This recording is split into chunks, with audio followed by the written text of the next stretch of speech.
अगले कुछ दिनों में 40 टन की 2 विशाल शिलाएं भारत पहुंचने वाली हैं। ये दोनों शिलाएं नेपाल से भारत पहुंच रही हैं। नेपाल में 26 जनवरी को इन दोनों शिलाओं को ट्रक पर लोड किया गया था और अनुमान लगाया जा रहा है कि 2 फरवरी के दिन ये दोनों शिलाएं वहां होंगी जहां बेसब्री से इनका इंतजार हो रहा है।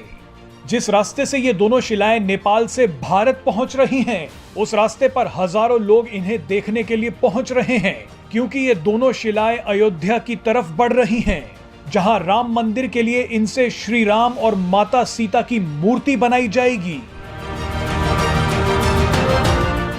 इन शिलाओं से बनी मूर्तियां गर्भगृह में रखी जाएंगी या फिर परिसर में कहीं और, ये अभी तक तय नहीं हुआ है। इस पर राम मंदिर ट्रस्ट अंतिम फैसला लेगा। आपको बता दें कि ये दोनों शिलाएं 600 साल पुरानी हैं और इन्हें नेपाल की गंडक नदी से निकाला गया है। ये दोनों शालिग्राम शिलाएं कहलाती हैं, जिन्हें जियोलॉजिकल और आर्कियोलॉजिकल विशेषज्ञों की देखरेख में निकाला गया है। पूजा अर्चना के बाद दोनों शिलाओं को ट्रक पर चढ़ाकर सड़क के मार्ग से अयोध्या भेजा जा रहा है। रास्ते में इन शिलाओं के दर्शन और स्वागत के लिए हजारों लोग जुट रहे हैं। इन शिलाओं को हाथ लगाकर आशीर्वाद ले रहे हैं। कई लोग तो इन शिलाओं को देखकर भावुक भी हो गए।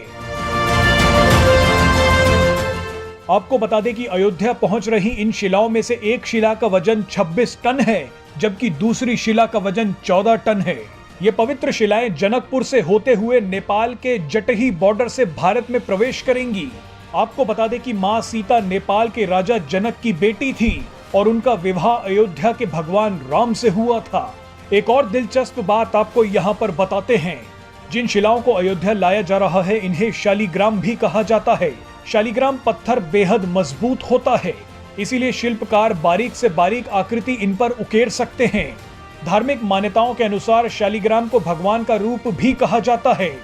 नेपाल की जिस गंडक नदी से ये शिलाएं निकाली गई हैं, उस नदी को आमतौर पर शालिग्राम नदी भी कहा जाता है। ये नदी भारत में प्रवेश करते ही नारायणी बन जाती है।